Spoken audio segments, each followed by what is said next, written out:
Olá, Pai do Senhor. Vamos continuar nossa leitura do livro Bem-vindo Espírito Santo, levado à tentação. Muitas pessoas se surpreendem ao ler que depois de o Senhor Jesus ter sido preenchido de forma plena com o Espírito Santo, ele foi imediatamente levado pelo mesmo Espírito Santo a sofrer a maior tentação de sua vida. Marcos até chega a dizer que o Espírito Santo o impeliu para o deserto. Marcos capítulo 1, versículo 12. Que palavra notável. John Kresnik assim explica. A palavra impeliu vem de um verbo muito forte, equibalo, que significa compelir, expulsar, ordenar. A ideia aqui é a de uma fonte compulsão moral, por meio da qual o Espírito forçou Jesus a assumir uma postura ofensiva contra a tentação em vez de evitá-la. Conseguiu entender? Cristo veio para quebrar a força do pecado e, em vez de esperar pela vinda de Satanás, o Espírito Santo fez com que Cristo o encarasse. Quase imediatamente, o poder do homem forte é ser quebrado pelo Deus homem agora. Nos 40 dias seguintes, o Senhor Jesus passou sem comida e foi tentado por Satanás.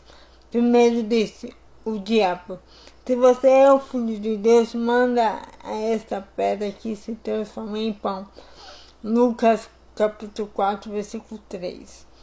O Senhor Jesus respondeu com a palavra. Ele disse: está escrito que nem só de pão viverá o homem, mas de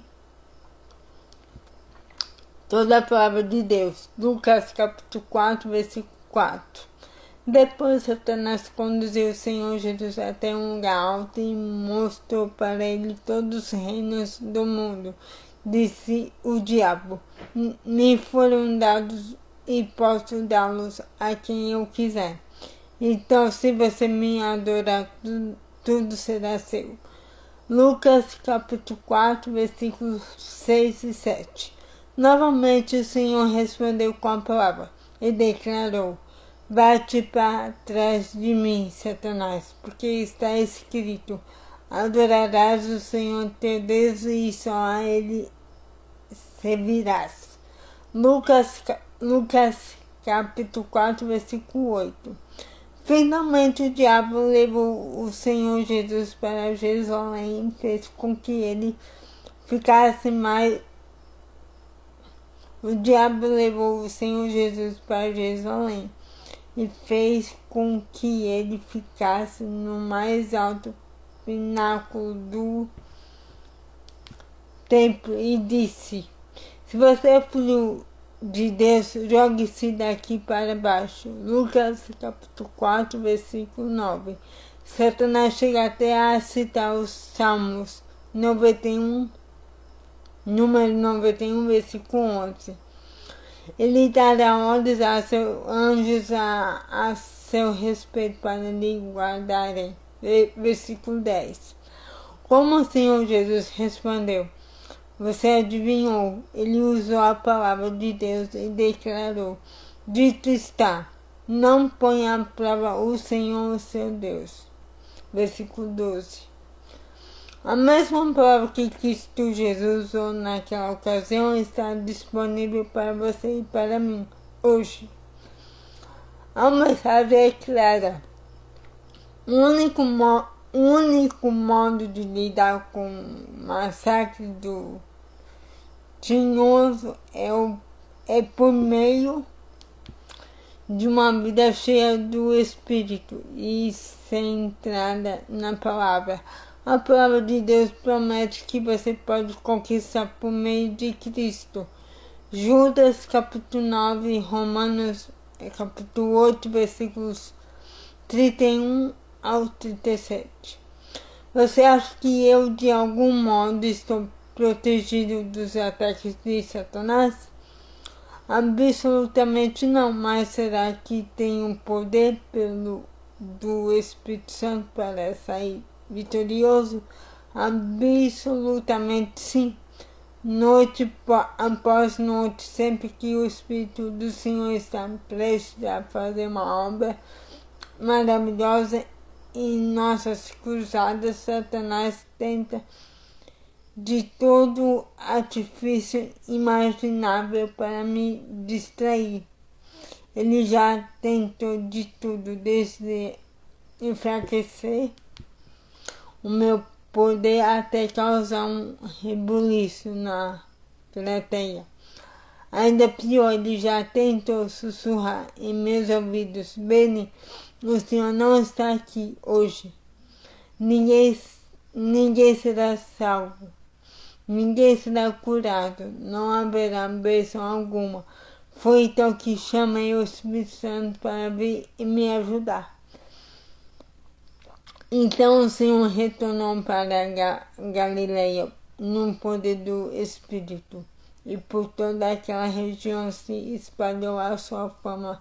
Lucas capítulo 4, versículo 14.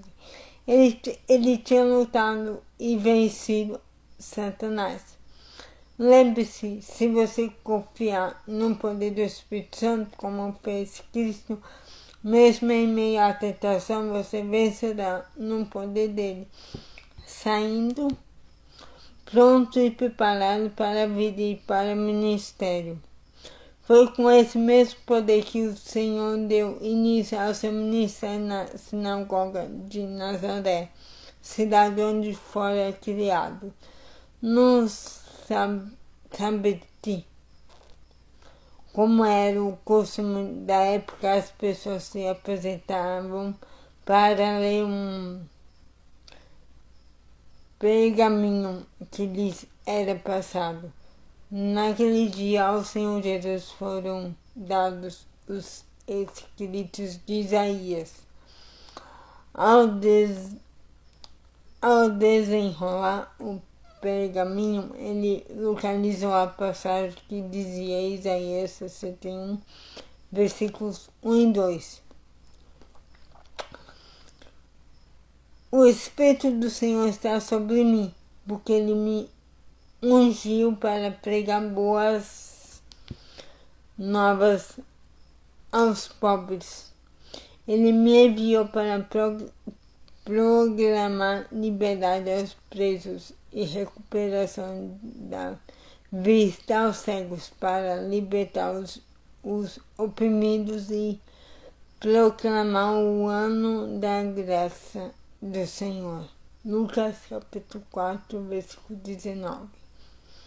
Antes de Cristo dar início ao seu ministério, 3 fatos importantes aconteceram. Primeiro, ele foi batizado. Segundo, ele foi ungido e capacitado pelo Espírito Santo. E terceiro, ele foi orientado pelo Espírito Santo. Repare cuidadosamente o que fez o Senhor Jesus depois de o Espírito Santo ter descido sobre ele. Ele pregou o Evangelho. Ele curou os de coração quebrado. Ele pregou a liberdade aos presos. Ele trouxe visão para os que estavam na escuridão. Ele trouxe liberdade para os oprimidos, os que tinham necessidade de cura espiritual. Ele proclamou que a era da salvação havia chegado. O raciocínio é claro, não é?